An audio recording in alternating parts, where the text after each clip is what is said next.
Ada yang klarifikasi nih. Di awal paragrafnya aja udah bikin greget tahu. PT Rexona National Food sangat prihatin melihat eskalasi konflik baru-baru ini di Timur Tengah. Berat banget bilang Palestina gitu.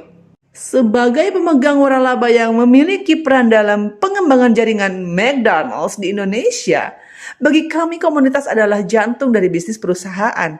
Jaringan, ingat ya, jaringan, yang artinya itu franchise. Kalau ngomongin franchise, kita bahas sesuatu yang lebih ringan, biar lebih gampang buat dipahami. Nainis Food misalnya. Nainis Food nih, dia punya produk salad, ya kan?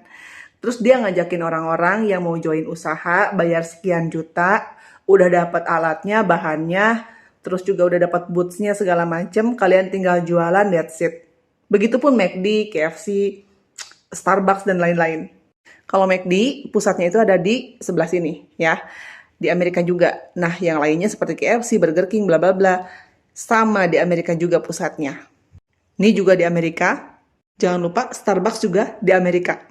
Di sini, si PT Rexona National Food ini tidak mengakui bahwa adanya afiliasi antara McD Indonesia dengan McD di Amerika sana.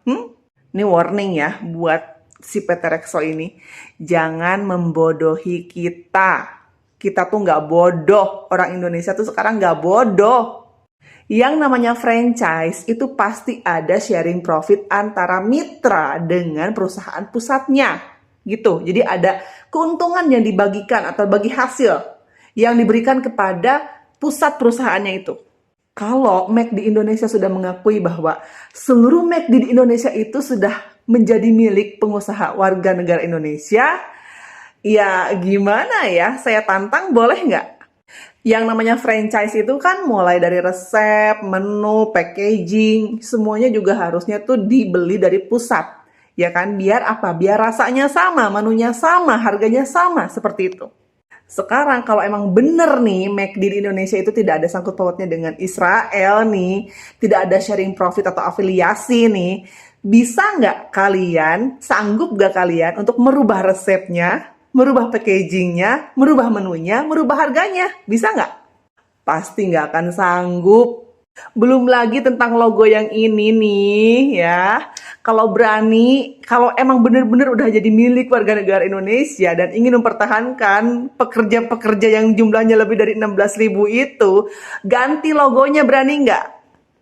Kenapa saya tantang McD untuk ganti logonya? Kalau masih franchise, yang artinya ada afiliasi dan sharing profit itu, mereka nggak bakalan berani ganti logo. Karena logo itu merupakan hak kekayaan intelektual atau yang kita kenal haki. Yang mana hak paten dari logo McD itu dimiliki oleh perusahaan pusat McD yang berada di Amerika. Jadi walaupun resepnya sudah dibeli, segala macamnya sudah menjadi hak dari PT Rexo ini, kalau soal logo kayaknya nggak berani diubah deh. Soalnya mereka udah punya nama ya kan. Mereka kan udah terkenal, McD kan udah dikenal di mana-mana. Mana ada yang berani? Kecuali kalau PT Rexo ini keluar dari jaringan McDonald's, terus juga tidak bergabung dengan franchise-nya McDonald's di Amerika, merubah logonya juga gitu kan. Dan logonya itu diganti oleh logo dari PT Rexo itu sendiri, ya bisa-bisa aja sih mempertahankan karyawan yang jumlahnya 16.000 lebih itu katanya. Jangan mentang-mentang Indonesia ini UMKM gitu kan, jadi gampang dibodohi. Enggak, UMKM sekarang pinter-pinter, jangan salah ya. Saya aja yang punya UMKM, punya logo sendiri, punya hakinya. Logo brand saya juga sudah terdaftar haki. Dengar ya, selama PT Rexo ini masih menggunakan logo yang sama, logo McD, saya nggak bakalan percaya kalau dia nggak ada afiliasi.